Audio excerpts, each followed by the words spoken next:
5 years of loyalty vanished the moment I watched my manager smirk, tap the edge of my raise request with her nail, and toss it into her trash bin as if it carried no weight. Delaney Rhodes did not even pause. She just muttered, "Cute signature," and reached for her phone. What she did not know was that the same signature she mocked sat on the single patent her entire division depended on, and by the time she understood that, the company's foundations would already be shaking. That morning, the chaos inside North Point Systems spread faster than gossip. I heard it before I saw it, phones ringing nonstop, someone swearing behind a closed conference room door, HR calling emergency meetings one after another. A cluster of engineers hovered near the elevators, whispering, "There's a legal threat. Something about unauthorized use. Everything goes down if this is real." No one said my name, but I felt the shift, the tremor. I stood behind them for a moment, unseen, the same way I had always been. Then the scene shattered, and I was back in the past 5 years earlier, walking into North Point for the first time with the naive hope that hard work would eventually be enough. I gave them late nights, early mornings, and every ounce of focus I had. When servers crashed, I was the one called. When a deployment broke at midnight, I stayed on the line until dawn. People praised my fixes but forgot my name in the same breath. I let it slide, telling myself that quiet workers still rose if they proved their worth long enough. But on the afternoon, I asked for a raise. Everything I swallowed for 5 years surfaced at once. I handed Delaney my request and explained what I had built, what I had carried, how deeply I had kept the company afloat. She barely looked at me. "Leave it here," she said, sliding the paper aside like it was junk mail. Nice signature. I walked out, stunned, but hoping she would actually read it. Then I returned for my water bottle. Through the half-open door, I saw her drop my request straight into the trash. When I first joined North Point Systems, I was 26 and believed every word they told me during the interview. "We're scrappy. We're collaborative. We grow together," the CTO said, patting my resume like it was a passport to a better life. I nodded, eager, stupidly proud that a Portland startup wanted me at all. My first month set the tone. The servers crashed 3 times in 1 week, and every time someone yelled my name down the hallway, "Alina, can you look at this?" No one else can trace it. I stayed past midnight more nights than I can count, eating stale pretzels and talking to logs like they were old friends. When I finally built the adaptive allocation algorithm, the one that became the North Point flow engine, people congratulated me in the break room. "Seriously, you saved us," one engineer whispered. "Management better give you something big," another added. But upstairs, where the actual decisions lived, Delaney nodded once and said, "Nice work. Let's push it live. No mention of ownership. No documentation. Not even a meeting invite when they presented it to the board. Just a pat on the shoulder like I was a lab assistant who mixed the right chemical on accident." Months passed, then years, and the pattern never changed. I fixed outages. I rewrote broken code other people deployed. I pulled the company out of disasters no one else knew how to diagnose. And still, in every review, Delaney tilted her head and said the same line, "You're valuable, Alina. But you're quiet, not quite leadership material." One afternoon, after another successful deployment, I decided to test something. I asked Delaney, lightly, should I add my name to the documentation for the flow engine? Just for clarity. She didn't even look up from her laptop. "Don't worry about paperwork. We're a family here." I believed her then. I let the words settle like a promise. Years later, I would understand it for what it truly was, a warning disguised as affection. I spent the night before drafting my raise request the same way I had spent every crisis at North Point Systems alone at my kitchen table with a notebook full of numbers. I wrote out the improvements I had delivered over 5 years, reduced outage time by more than half, cut infrastructure costs by tens of thousands of dollars, stabilized systems that used to collapse every other month. I listed everything calmly, factually, like someone who finally believed her own worth. Before printing it, I paused. My mother's name sat at the top of a medical bill on my counter. I ran a thumb along the total and amount I had been quietly covering without telling her. I folded the bill, turned back to my request, and signed my name with a steadiness I did not feel. Delaney called me in just after lunch. "Sit, Alina," she said with that clipped sweetness she saved for moments she wanted something. I offered the document across the desk, and she lifted it with 2 fingers as if it were a smudged receipt. "I've outlined the impact of the flow engine updates." I began. She interrupted with a sharp smile. "No need to explain. I'll look it over." Her eyes skimmed the top line, then drifted to the signature at the bottom. "Okay, leave it here." "Ah, nice signature." The way she said it, light, amused, dismissive, made heat rise up my neck. I swallowed and nodded anyway. "Thank you for your time." I walked out trying to convince myself that maybe she would read it. Maybe this was the start of something different. I reached my desk, realized I had forgotten my water bottle, and turned back. The door to her office was slightly open. She held my request between 2 fingers, hesitated just long enough to check her phone, then dropped it straight into the trash. Not even a flinch. A quiet breath slipped out of me, the kind that felt like something tearing. As I stepped back, I saw a junior engineer, Marcus, freeze in the hallway. He looked at me, then at the trash bin, then back at me with a soft, terrified apology in his eyes. He said nothing. I said nothing, but something in me shifted all the same. I sat at my desk with my hands still trembling. The office buzzed around me, phones ringing, chairs rolling, people talking about deployment deadlines, but none of it touched me. I kept seeing the moment Delaney let my raise request slide into the trash like it was lint on her sleeve. My throat tightened, then loosened in a way that felt strangely final. I opened a blank document. No preamble, no apologies. "Please accept this letter as my formal resignation from North Point Systems, effective immediately. Thank you for the opportunities provided during my 5 years here." 5 years, condensed into 2 polite sentences. I added my name, read it once, then closed my laptop. The shaking stopped. Something steadier took its place. Marcus passed my desk and hesitated. "Alina, are you okay?" "I'm done," I said quietly. His eyes widened, but he nodded as if he understood more than he could say aloud. I printed the letter, the paper still warm when I picked it up. Every step toward Delaney's office felt like peeling off a layer I no longer needed. She was on a call, laughing about something, her feet kicked up on the corner of her desk. She didn't notice me at first. I set the letter down right in front of her. She glanced at it, frowned, and covered the phone's microphone. "What's this, my resignation?" Her eyebrows twitched, then smoothed into indifference. "You can't just I can," I said, my voice steady. "And I am." Before she could respond, I turned and walked out. No explanation, no waiting for approval, no shrinking into myself the way I used to. I didn't look back when I stepped into the elevator. The doors closed, and it felt like something inside me closed with them. By the time I reached the parking lot, my phone buzzed. An email from HR. "We would like to schedule your exit interview for next week." They had no idea what they had already lost. I sat on the edge of my small apartment's sofa, the silence pressing in harder than any meeting room at North Point ever had. My place overlooked the Willamette River, though at that moment I barely registered anything except the dull throb behind my eyes. I set my bag down, reached under the couch, and pulled out a worn gray folder I had not touched in years. Inside, the paper was crisp, untouched by time. Patent number 14-872-FE. Adaptive Load Allocation Algorithm. Inventor Alina Mercer. Seeing my name printed there made my breath catch.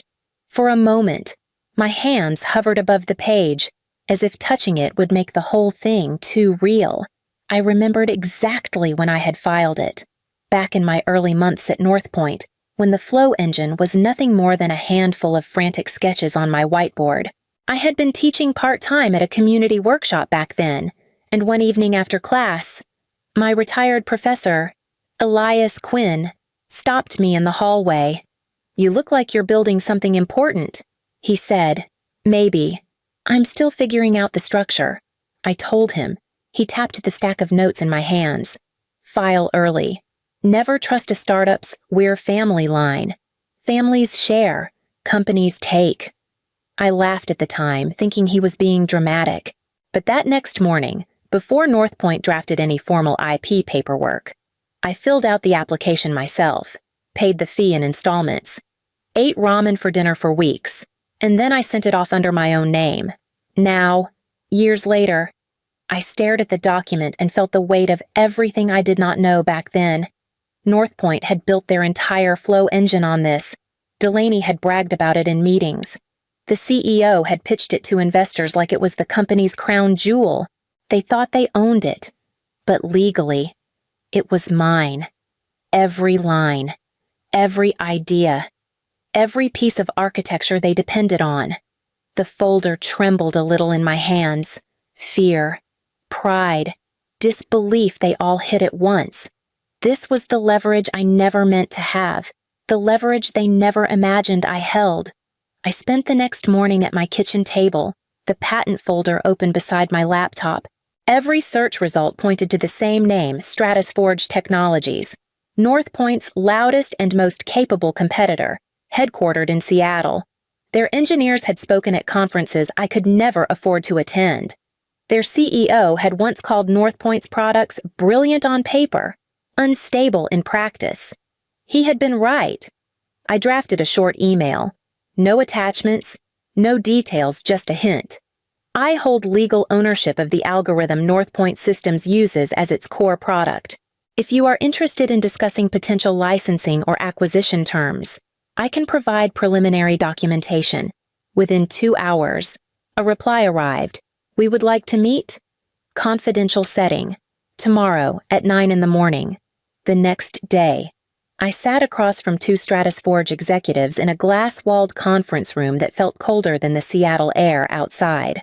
A woman introduced herself first. "I'm Dana Lewis, General Counsel. You must be Alina Mercer." I nodded. "Thank you for seeing me. Your email was intriguing," she said, sliding a notepad toward herself. "Show us what you brought." I handed over the patent folder. Dana lifted the first page, scanning it carefully. The silence stretched until a man beside her Stratus Forge's CTO, Jonah Hale, leaned forward. "Northpoint built their engine on this?" he asked. "Yes," I said.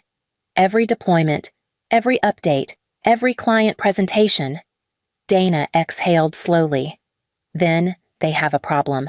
A very big one." Jonah tapped the table. "We want to buy full rights and enforce the patent.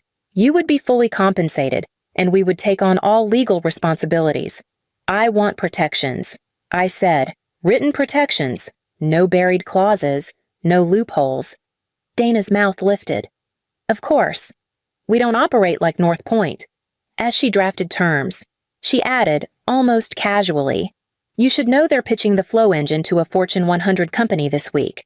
If this contract closes, the damages could be immense." The room tilted for a moment. I had known the violation was serious. I had not known it was global.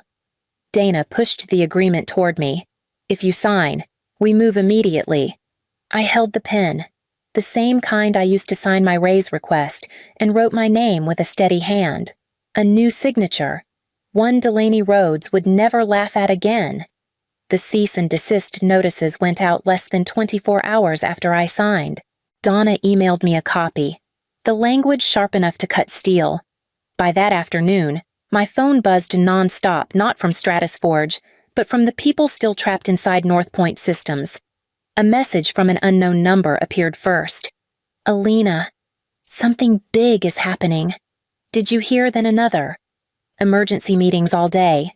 Delaney looks like she's about to pass out." Then a third. "They said unauthorized use of patented architecture. Are they talking about your algorithm?" I sat on my couch, the patent folder still open beside me, and read each message without replying. My hands felt oddly steady, as if my body had finally caught up to a truth my mind had known for years. Around 6 in the evening, a screenshot came through, no name attached, just the image.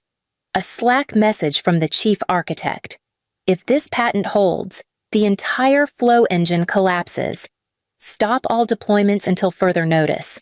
I stared at the words, not with satisfaction, but with a cold clarity I had never felt before. They had built their future on something they never bothered to understand, never thought to respect, never imagined I might protect. 48 hours later, the first major client pulled out. Someone texted me a photo of the internal email chain. A contract worth more than $2 million canceled due to unresolved intellectual property concerns. The panic in their replies bled through the timestamps. Marcus messaged me again. Delaney is blaming the engineering team. Everyone's scared. They say legal is drowning. A pause. I hope you're okay. I typed a response, then deleted it. Not because I was angry, but because I finally understood the scale of what North Point had taken from me. This wasn't a ripple. It was the beginning of the wave that would wash through every corner of the company. By the third day, the messages coming from North Point shifted from panic to outright chaos. I received a brief text from Marcus first. They pulled Delaney into a closed-door meeting with the chief executive officer. She looked sick. An hour later, another message followed. Internal audit found warnings she ignored. They said she dismissed documentation requests more than a dozen times. I set my phone aside, but it buzzed again almost instantly this time with an unknown number flashing across the screen. For a moment, I considered ignoring it. Then I answered. Alina Delaney's voice cracked like she had been crying for hours. Please, I need to talk to you. I said nothing. They're saying I mishandled everything. She rushed on. But you know that's not true. You know how much stress I was under. You know I always supported you. You threw my raise request in the trash, I said. My tone was steady, but I felt the heat rise through her silence.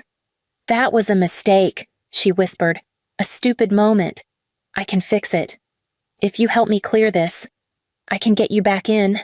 We can negotiate something better for you. Anything, Alina. Please. Her desperation came through every word, but I felt no satisfaction, just a strange, heavy calm. I'm not coming back, I said, and I'm not helping you. She inhaled sharply, like I had slapped her.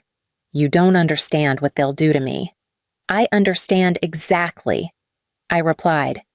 Before she could respond, I ended the call. A few hours later, Marcus sent one more update. They suspended her pending full investigation. HR is reviewing security footage from her office. They saw her throw your request away. I leaned back, letting the truth settle in the quiet room. Then my email chimed. A message from a private account. A North Point board member here. I need to confirm your version of events. Things are worse than you realize. Their collapse had reached deeper than I ever expected. The first morning after Delaney's suspension, I opened my banking app and paid every one of my mother's medical bills in full. Seeing zero balances where there had once been numbers that made my chest tighten felt like stepping into a different version of my life. A version where I wasn't constantly bracing for the next crisis. Within a week, I moved to a smaller, quieter neighborhood in Lake Oswego. When the leasing agent handed me the keys, she said, "It's peaceful here. Good place to start over." I smiled without explaining just how right she was. Job offers began arriving almost immediately. Big companies, small startups, firms I had never heard of. Every pitch sounded the same once I stripped away the charm. We want your mind on our side. We want your architecture thinking. We want your ability to outmaneuver competitors. One recruiter even said, "You're a strategic asset now." Asset, not person. I turned them all down.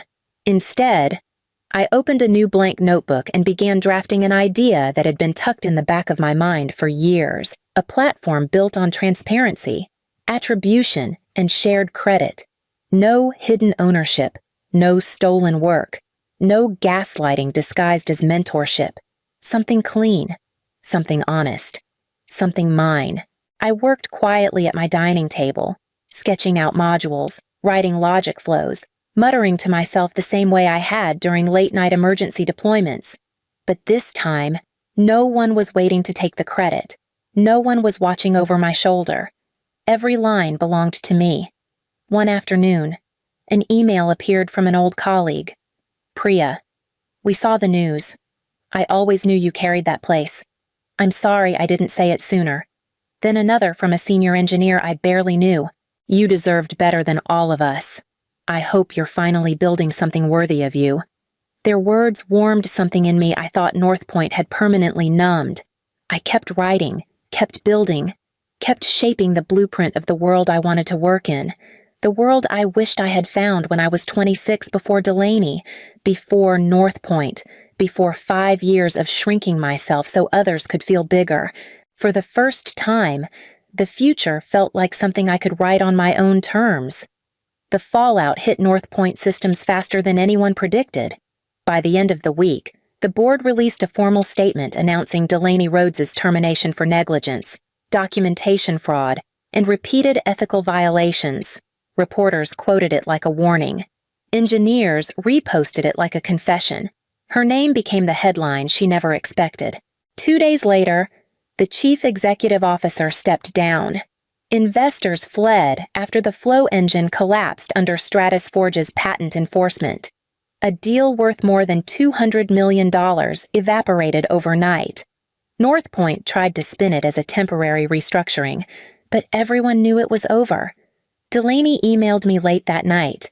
The preview alone filled half the screen line after line of apologies, excuses, long paragraphs about stress and pressure and how everything spiraled out of her control. She said she wished she had treated me better. She said she hoped I understood how hard leadership had been. She said losing the company was punishment enough. I read none of it. I dragged the email into a folder I never opened and closed the app. Some doors you close. Others you lock from the outside and walk away without the urge to check if anyone escapes. My own project sat open on my screen clean code. Honest structure. A foundation no one could steal from me. I had already mapped out the first prototype. This time, there were no hidden clauses, no verbal promises, no managers with forced smiles pretending to care. Every choice was mine. Priya messaged me again that evening. You deserve everything good coming your way. Tell me when you're ready to show the world what you're building. I will. I wrote back. Soon. For the first time in years, I felt the weight of my own signature not mocked, not dismissed, not belittled, powerful, steady, mine. The signature Delaney laughed at was the same one that brought down a corrupt system, the same one that protected my work, the same one that let me walk away whole, and the same one that would sign the release of my new platform when it was ready. If you want to hear the full story of how I built it and what happened when the industry tried to come for me again, stick around, subscribe, and stay close. Justice had finally been served. My future was just beginning.